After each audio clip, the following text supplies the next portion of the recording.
자, 아이고, 여기 영상을 조금 조절할게요. 오케이.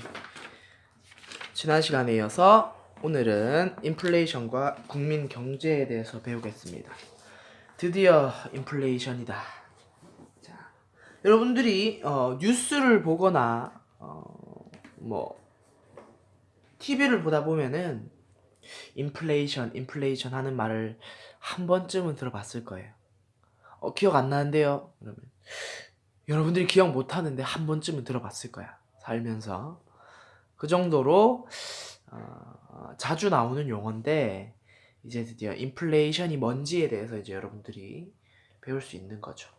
오늘 배울 내용은 물가 지수, 수요 견인 인플레이션, 비용 인상 인플레이션 이렇게 배우도록 해보겠습니다.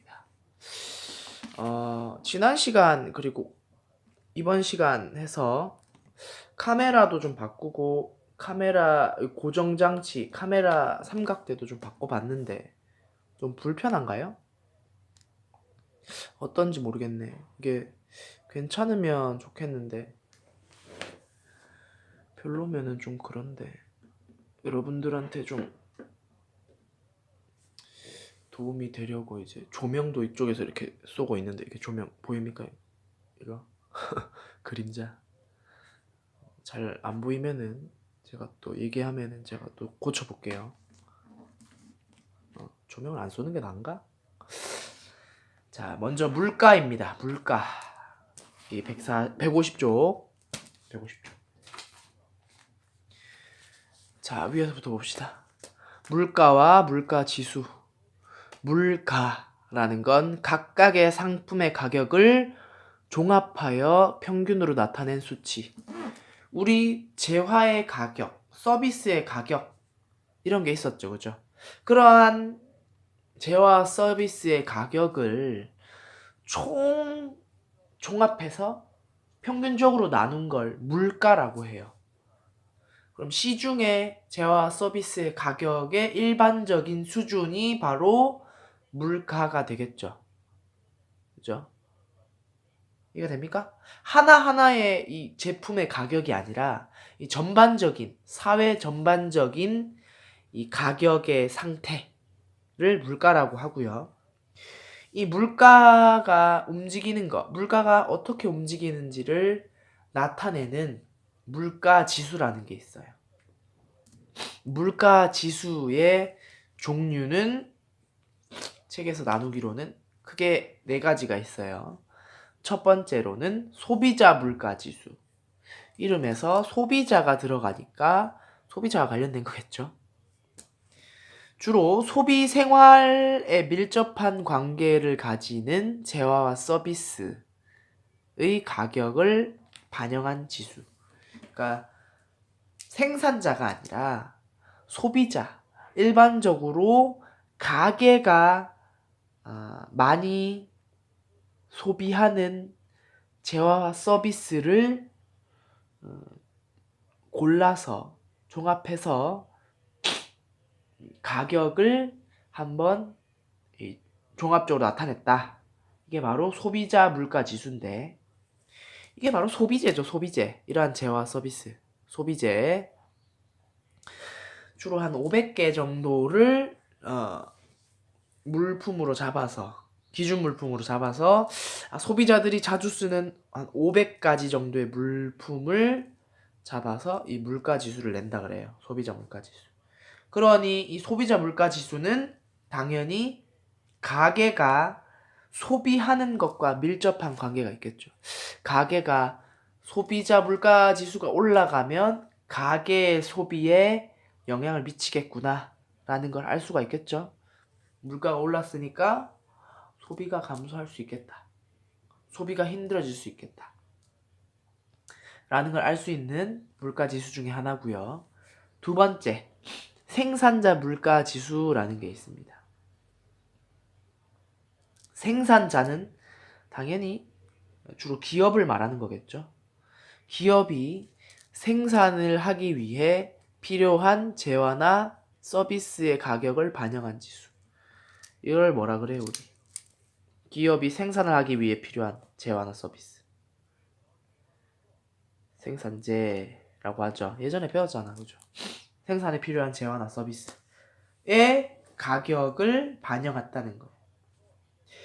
소비자들이 자주 쓰는 물건이 있는 반면에 기업이 물건을 찍어내기 위해서 주로 사용하는, 예를 들자면 뭐 원유, 그러니까 석유, 원유가 있겠고, 뭐 철, 석탄, 뭐 등등 뭔가를 만들어내기 위해서 필요로 하는 원료, 재료 이런 것들을 반영해서 이제 가격의 상태를 나타낸 게 생산자 물가 지수예요. 근데 생산자 물가 지수는 그럼 소비자와는 관련이 없네? 소비자와 관련이 없을까요? 그 물건을 만드는데 드는 원료비가 우리와 관련이 없을까? 소비자와 관련이 있죠, 당연히. 생산자 물가 지수가 올라가면 당연히 생산비가 증가하겠죠. 그렇잖아. 그러면 생산비가 증가하니까 결국에는 소비자 물가 지수가 어떻게 될까? 올라가겠지, 그치?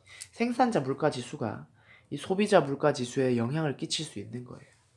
생산자가 결국 물건을 만들어내고 그 물건을 소비자가 사니까 생산자 물가 지수가 소비자 물가 지수에 영향을 미칠 수 있다라는 거고, 생산자 물가 지수는 결국 생산 원가에 영향을 미친다 라는 거죠.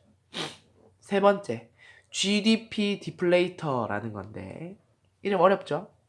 근데 GDP라는 건 배웠잖아요, 그죠? GDP라는 거, 국내 총생산, 그죠? GDP 디플레이터라는 건 실질 GDP와 명목 GDP를 비교하여 물가 수준의 변동 정도를 파악하는 물가 지수예요. 실질 GDP, 명목 GDP 배웠죠? 실질 GDP는 물가 변동을 반영 안 하는 거죠. 그리고 명목 GDP는 물가 변동을 반영한 GDP라는 거야. 그래서 GDP 디플레이터를 구하는 공식은 실질 GDP분의 명목 GDP 곱하기 100인데, 이걸 통해 뭘 할 수 있냐면 물가가 얼마나 올랐냐, 물가가 얼마나 내렸냐를 GDP 디플레이터를 통해서 바로 알 수가 있는 거예요. 실질 GDP분의 명목 GDP를 하면 물가가 변동한 수준을 바로 알 수가 있기 때문에, 그래서 GDP 디플레이터로는 국민 경제의 전반적인 물가 정도를 파악할 수 있다. 물가가 오르고 내린 상태를 GDP 디플레이터를 통해서 알 수 있다라는 거 간단히 알고만 넘어갑시다. 리을 체감 물가 지수 혹은 장바구니 물가 지수라고 해요. 체감한다는 건 내가 몸으로 느낀다는 거죠. 뭔 말이냐면 가게가 자주 소비하는 재화와 서비스의 가격을 반영한 지수라는 거죠. 가게가 소비하는 재화 서비스, 아까 소비자 물가 지수와 비슷하지 않습니까? 여기서도 가게가 소비 생활을 할 때 쓰는 재화 서비스 가격이라고 그랬는데 뭐가 다를까? 체감 물가 지수가 조금 더 이 재화 서비스의 품목이 적습니다. 그러니까 소비자 물가 지수가 약 500여 가지의 그러니까 재화나 서비스를 기준으로 한다면 체감 물가 지수는 그 500가지 중에서도 소비자가 진짜 자주 사용하는, 진짜 자주 소비하는 물건만, 재화 서비스만 추려서 한 100여 가지 정도만 다루는 거예요. 그래서 체감 물가 지수가 이제 진짜로 우리가 장을 볼 때 장바구니에 넣는 그 물건들, 장바구니에 자주 넣는 그런 물건들의 가격을 반영한 지수다라고 해서 장바구니 물가 지수라고 하고요. 소비자 물가 지수와 체감 물가 지수는 차이가 발생하죠. 왜? 기준이 되는 재화 서비스의 품목 개수가 차이가 나기 때문이죠. 그죠? 그래서 여기는 500가지 정도, 여기는 100가지 정도니까 당연히 차이가 발생하고, 막 뉴스에서 나오는 소비자 물가 지수가 뭐 2% 올랐습니다. 뭐 3%, 5% 올랐습니다. 라고 느끼는데, 우리가 느끼기로는 더 오른 것 같은데 왜 저거밖에 안 올랐지 하는 이유가 바로 이거예요. 우리는 체감 물가 지수를 느끼고 있기 때문인데, 언론에서는 소비자 물가 지수를 주로 얘기하고 있거든요. 그래서 여기는 500가지를 기준으로 하기 때문에 당연히 얼마 안 오른 것처럼 느껴지지만, 우리는 100여 가지를 기준으로 주로 생각하고, 우리가 자주 쓰는 몇 가지 정도만 생각하면서 물건의 가격을, 서비스의 가격을 생각하기 때문에 다소 물가의 변동에 서로 체감하는 정도가 다른 거죠.